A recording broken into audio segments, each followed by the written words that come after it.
Hi everyone, welcome back to my YouTube channel Nidhi Tara. Those who don't know me, I am Nidhi and I am currently preparing for NEET 2025. So I hope आप सभी काफ़ी अच्छे होंगे and आप लोग की preparation भी काफ़ी अच्छी चल रही होगी। एक्चुअली मैं भी अभी मेरा जो ऑफलाइन टेस्ट है वो अभी स्टार्ट होने वाली है, तो उसी के प्रिपरेशन में मैं एकदम लगी हुई हूँ। एक्चुअली मैंने अपने लास्ट वीडियो में भी बताया था कि मैं एलन का अचीवर टेस्ट सीरीज ज्वाइन करने वाली हूँ। अभी मैंने वैसे ज्वाइन तो नहीं किया है क्योंकि मैं सेंटर को लेके थोड़ा सा कंफ्यूज हो गई हूँ, क्योंकि मेरे घर से जितना भी एलन का सेंटर है, डीएलपी सेंटर, वो काफ़ी दूर पड़ रहा है। सो मैंने अभी ज्वाइन तो नहीं किया है, बट हाँ, टेस्ट स्टार्ट होने से पहले मैं ज्वाइन कर लूँगी। सो मैं अभी उसकी जो भी सिलेबस है उसका अच्छे से प्रिपरेशन में लग गई हूँ। सो अभी मैं फ़िज़िक्स का रिवीजन कर रही थी एंड सिलेबस जो होता है वो काफ़ी ज़्यादा होता है, सो उसका डिटेल रिवीजन करना काफ़ी मुश्किल हो जाता है। सो मैं प्रीफर करती हूँ कि शॉर्ट नोट वगैरह से रिवीजन करूँ। सो मैं अभी फ़िज़िक्स का रिवीजन कर रही थी एंड मैंने अभी काफ़ी टाइम से मैं एक्चुअली कर रही थी एंड मैंने पूरा का पूरा अभी वर्क पावर एनर्जी स्टार्टिंग से लेके एंड तक पूरा वर्क पावर वाला पार्ट तक एकदम अच्छे से कंप्लीट कर दिया है। सो अभी मैं एक छोटा सा ब्रेक ली हूँ एंड अभी मेरे को एक चीज़ रियलाइज़ हुआ कि कुछ दिन पहले एमआर सर ने ग्रेविटेशन के क्लास में, आई थिंक, हाँ, ग्रेविटेशन के क्लास में सर ने अनाउंसमेंट किया था कि उनका जो एक बुक है शॉर्ट नोट का, फिज़िक्स मेड इजी करके, उनका उन्होंने नया एडिशन लॉन्च किया है।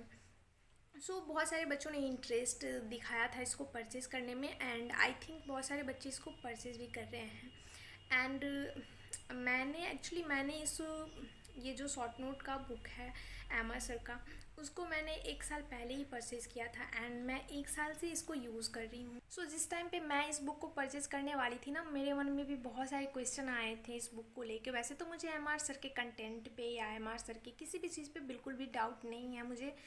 क्योंकि मैं उनसे पढ़ती हूँ फिज़िक्स एंड काफ़ी टाइम से मैं पढ़ रही हूँ, तो मुझे उनके कंटेंट पे पूरा भरोसा है। बट स्टिल कुछ चीज़ें होती है जो हमें अपने अकॉर्डिंग अच्छी लगती है, लाइक रिवीजन करना एंड शॉर्ट नोट। सो मैं चाह रही थी कि उसमें जो चीज़ें हैं वो मेरे अकॉर्डिंग है, जिससे मैं कंफर्टेबली रिवीजन कर सकूँ या नहीं, तो उसको मुझे जानने के लिए एक्चुअली उस वक्त रिसेंटली ये बुक आया ही था। सो बहुत सारे बच्चों ने नहीं परचेज़ किया था, काफ़ी कम बच्चों ने परचेज़ किया था। तो ऑब्वियसली मैं यूट्यूब पे आई थी एंड इसके बारे में सर्च की थी, तो थोड़े बहुत बच्चे ने लिए थे तो उन्होंने रिव्यू दिया था। तो उतना कुछ ज़्यादा तो नहीं मैं जान पाई, बट स्टिल मैंने लास्टली ले लिया। सो अभी मैं 1 साल से इसको यूज़ कर रही हूँ। सो आई थॉट कि बहुत सारे बच्चे हैं जो ले रहे हैं, तो मे बी उन लोग के मन में भी डाउट आ रहे होंगे एंड जो भी, तो क्यों ना मैं इसका एक छोटा सा रिव्यू डाल दूँ, मे बी किसी को हेल्पफुल हो जाए, या फिर जो भी लेना चाह रहे हैं और जानना चाह रहे हैं कि इसके अंदर कैसे क्या है, तो उसको ये हेल्पफुल हो सकता है। एंड अभी काफ़ी सारे लोग कमेंट सेक्शन में ये बोलने आएंगे कि हैंड रिटेन नोट अच्छा है, ये नोट अच्छा है, वो नोट अच्छा है, फलाना ढिमकाना जो भी। तो मैं आपको एक चीज़ क्लियर कर दूं कि ये कोई भी सजेशन, रिकमेंडेशन या कुछ भी ऐसा नहीं है। मैं नहीं बोल रही हूँ कि आप इसको परचेज़ कर लो, आपके लिए यही बेटर होगा, आप खुद से मत बनाओ या कोई दूसरा मत यूज़ करो, बिल्कुल भी नहीं। ये वीडियो बस ऐसे बच्चे के लिए है जिनका खुद का इंटरेस्ट है इसमें लेने का एंड वो बस जानना चाह रहे हैं, रिव्यू लेना चाह रहे हैं, जो इसका पहले से यूज़ कर रहे हैं। एंड क्योंकि मैं 1 साल से यूज़ कर रही हूँ, तो आई थिंक मैं एक अच्छा खासा रिव्यू दे सकती हूँ। सो आपको जिसमें इंटरेस्ट है, जो भी अच्छा है लग रहा है वो कीजिए, बाकी आपकी मर्ज़ी। ये है एमआरस का फिजिक्स मेड इजी, जो कि एक तरह का शॉर्ट नोट है। और यहाँ पे आपको कोई भी एडिशन लिखा हुआ नहीं दिख रहा होगा, क्योंकि ये जब फर्स्ट टाइम लॉन्च हुआ था, आई मीन फर्स्ट एडिशन, तभी मैंने ख़रीदा था एंड इसको मैं तभी से यूज़ कर रही हूँ। सो इसके अंदर का पूरा डिटेल मैं आपको अभी बताती हूँ। सो इस बुक का भी स्टार्टिंग एग्जैक्टली एमा सर का जो क्लास होता है उसके स्टार्टिंग जैसा है, exactly with the same line जो कि एमा सर हर क्लास के स्टार्टिंग में बोलते हैं। यहाँ पे आपको दिख जाएगा कि मैंने इसको परचेज़ किया था नीट 2024 के लिए। और इसका जो उस टाइम प्राइस था वो 525 था। मैंने कितने में लिया था वो मुझे नहीं याद है, बट मैंने अमेज़ॉन से लिया था। सो ये सब तो हो गए इंट्रोडक्शन। अब आते हैं इस बुक के मेन कंटेंट एंड मेन मुद्दे पे। इसमें 11th प्लस 12th सारे ही कवर है। ऐसा नहीं है कि 11th का अलग और 12th का अलग बुक है। 11th प्लस 12th दोनों का ही एक ही बुक में सारा नोट दिया गया है, यहाँ पे आप देख सकते हो।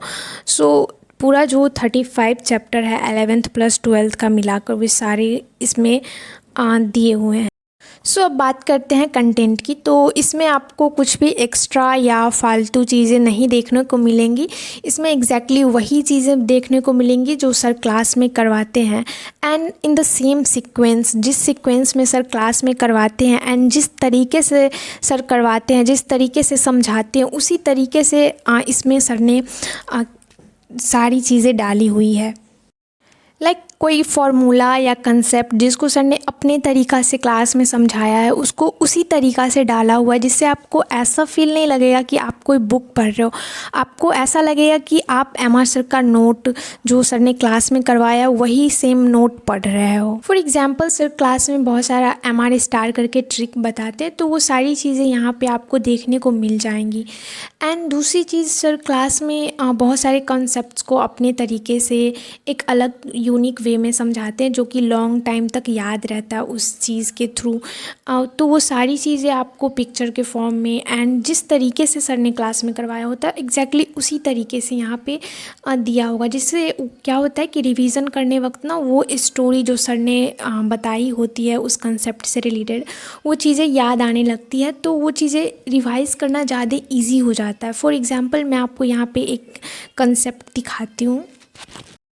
तो जिन लोगों ने एमआर सर से बेसिक मैथ किया होगा तो उनको एक चीज़ याद होगा कि ये जो स्लोप इंक्रीजिंग एंड डिक्रीजिंग वाला जो कंसेप्ट था, उसको सर ने एक हंसता हुआ रामलाल एंड रोता हुआ रामलाल के कंसेप्ट से बहुत इजी वे में समझाया था। तो यहाँ पे भी एग्जैक्टली आप देख सकते हो कार्टून बना के एंड हिंदी में एकदम उस तरीके से यहाँ पे लिख दिया गया है ना कि आपको रिवीजन करने वक्त बिल्कुल फील नहीं आएगा कि आप कोई बुक पढ़ रहे हो। आपको ऐसा लगेगा कि ना कि एकदम नोट पढ़ रहे हो और सारी चीज़ें आपको ना वो रिकॉल हो जाएंगी और रिवाइज़ करना बहुत ज़्यादा इजी हो जाता है और थोड़ा सा इंटरेस्टिंग भी लगता है। एंड दूसरी अच्छी चीज़ जो आपको इसमें देखने को मिलेगा कि हर इम्पॉर्टेंट कंसेप्ट के बाद जो उससे रिलेटेड इम्पॉर्टेंट क्वेश्चन होता है वो यहाँ पे आपको ना देखने को मिल जाएगा। उसका कुछ सॉल्यूशन भी होगा या फिर सर ने जो ट्रिक से उसको इजी वे में सॉल्व किया है वो भी यहाँ पे करके सर डाल दिए हुए हैं, तो वो भी आपको मिल जाएगा। एंड दूसरा चीज़, बहुत सारे क्वेश्चन में आपको सॉल्यूशन नहीं मिलेगा, सिर्फ क्वेश्चन मिलेगा, उससे एक आइडिया लग जाएगा कि ये कंसेप्ट पे किस टाइप के क्वेश्चन आते हैं। एंड हर चैप्टर के एंड पे आपको ऐसा कुछ मोटिवेटिंग सा लिखा हुआ मिल जाएगा।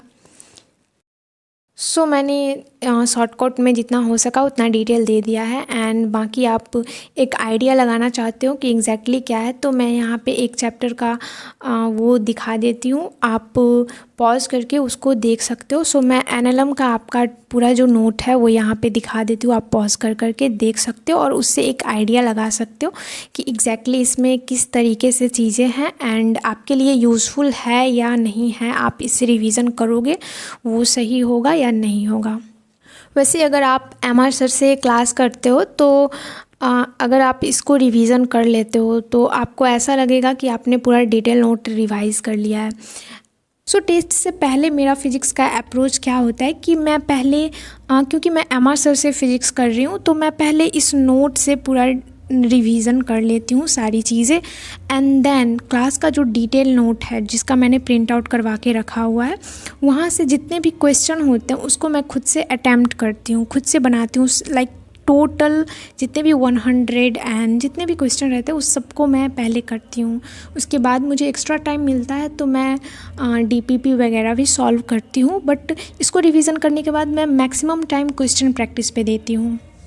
एंड ऐसा नहीं है कि मैं शॉर्ट नोट बिल्कुल बनाती ही नहीं हूँ, एक्चुअली मैं भी शॉर्ट नोट पहले खुद से ही बनाती थी, बट लास्ट टाइम जब एग्ज़ाम था तो उस टाइम मेरा बहुत ज़्यादा बैकलॉग हो गया था जिसके कारण मैं शॉर्ट नोट नहीं बना पा रही थी एंड रिवीजन में मुझे बहुत ज़्यादा दिक्कत आ रहा था, इसीलिए मैंने इस बुक को परचेज़ किया था। एंड अब जब परचेज़ कर लिया है एंड सारी चीज़ें मुझे अच्छी लग रही है और मैं इसके साथ एकदम 100% सेटिस्फाइड हूँ, तो इसी को मैं यूज़ कर रही हूँ।